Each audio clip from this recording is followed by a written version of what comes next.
Shin and this dear leaderly love with a motherly love.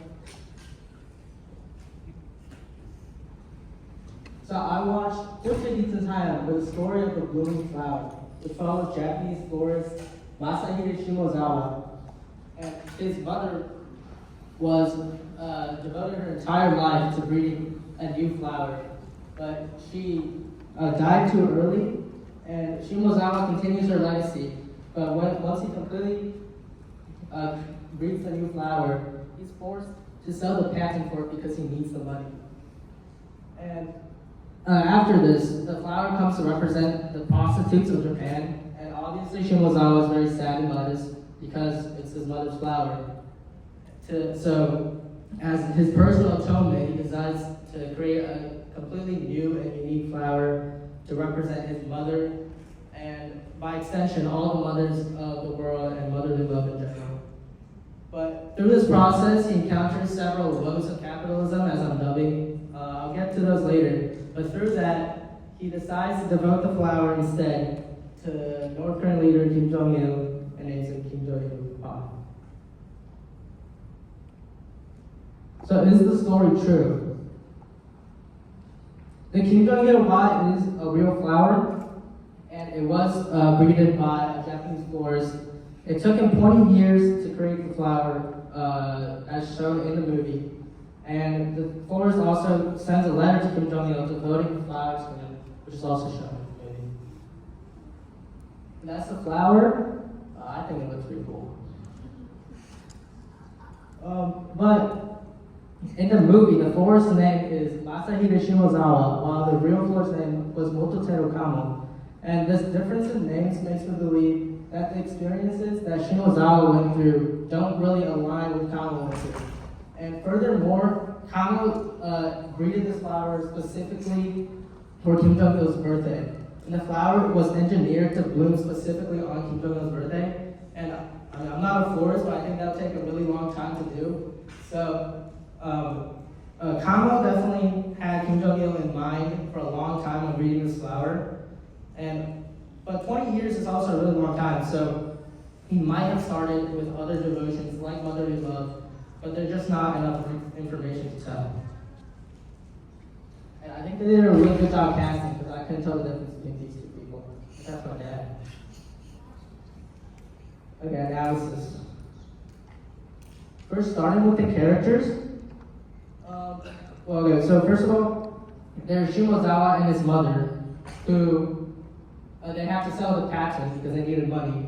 And then there's the mountaineer. So Shimozawa recruits the mountaineer because he has to go to the Andes to get a begonia bulb to create his flower. And the mountaineer is hesitant at first because a TV company tricked him and his friend to go to a very dangerous mountain. And he ends up losing his friend there. And the TV company profits and he receives nothing. And then there's Yamakuchi, who's portrayed as Shimozawa's friend. He's a successful opera singer at the beginning of the movie, but then he ends up falling ill, and because he falls ill, he can't sing. He loses the job and he loses all his money. And finally, there's Hanae, who is Shimozawa's daughter, and she's barred from the love of her life because the guy is from a rich family and she's not. And these three characters are what I meant by the woes of capitalism. They show that you can't get anywhere in life without money, and that's why Shimozawa starts to think there's something wrong with the world. And then there's Takeru Tosayuki, who is a philosopher and a friend of Shimozawa. He's sort of in a slump until he goes to North Korea and witnesses the Juche idea, which is basically the North Korean branch of Marxism, and he's inspired by this. He dies unexpectedly in the middle of the movie, but his dying wish is for Shimozawa to go to North Korea and become inspired. And finally, there's Young-gi, or Amy as her Japanese name.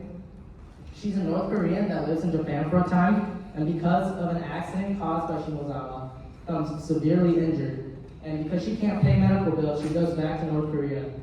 Shimozawa later ends up meeting her, where she's magically cured and is a successful botanist. I'd like to talk about Japanese relations first for a minute.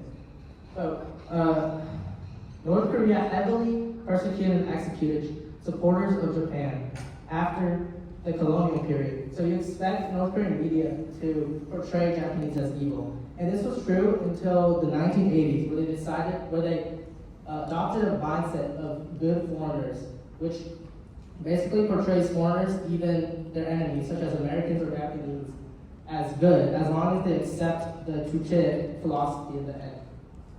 This can be seen in this movie with Shimozawa, but also other movies like The Country I Saw, which was published in 1987, follows a Japanese reporter that goes to North Korea, sees how wonderful it is, and changes his mind. But even though the concept of good foreigners emerges in the 1980s, the concept that the Japanese are guilty and that they owe the North Koreans an apology doesn't go away. And this can be seen in my movie, where Shimozawa vehemently apologizes to Yangmi because of the injury, and then in the Country I Saw, the reporter apologized to several North Koreans that were persecuted because of his journalism.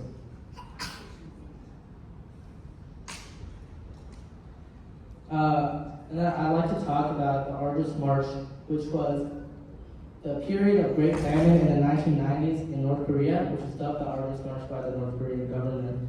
And although the immediate cause of the famine was grand flooding and drought in the mid-1990s, there were long-term things that were happening that led up to this, primarily being the movement in the Soviet Union in the 1980s known as Perestroika, where the Soviet Union demanded that North Korea pay back their debts to the Soviet Union with money that they don't have, even though they preach self-sufficiency. And ever since then, the North Koreans were severely malnourished, as you can see.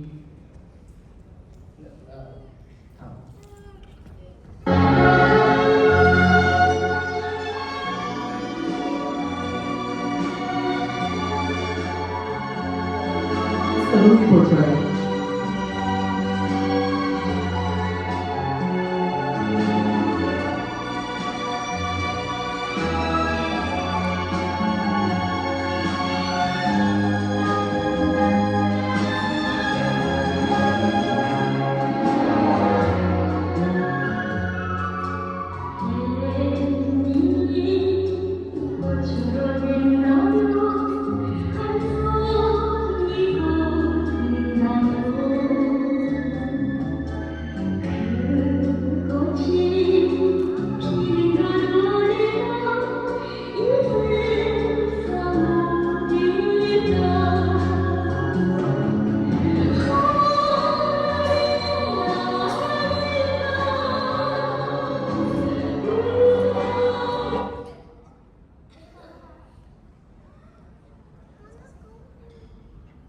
So you can see, not exactly the same as the light.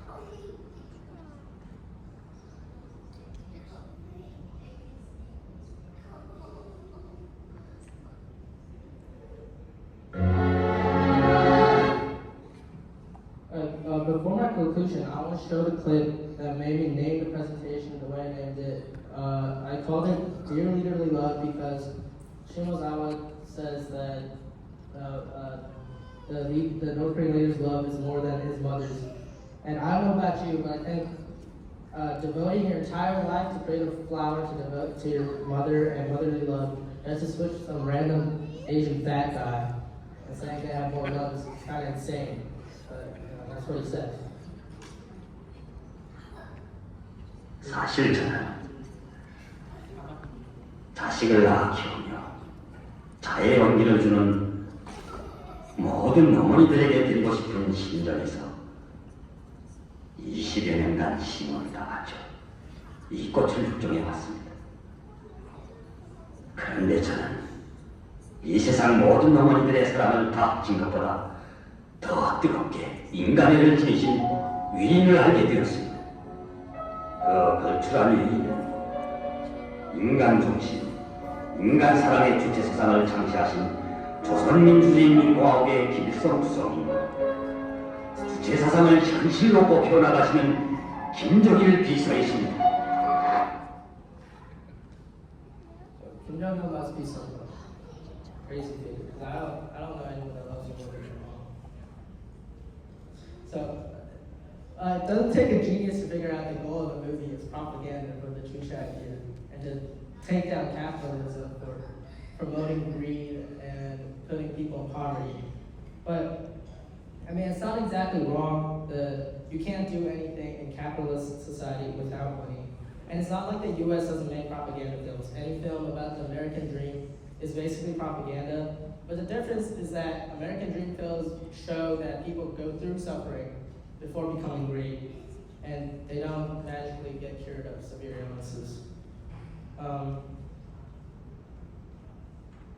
But while greed can corrupt society, it's also what keeps it afloat. The invisible hand of greed, the greed to feed our families, to pursue education, that's the root of human accomplishment. Of course, there's going to be winners and losers in a greedy society, but in a non-greedy society where everyone is equal, where there's no winners, everybody is a loser. Thank you.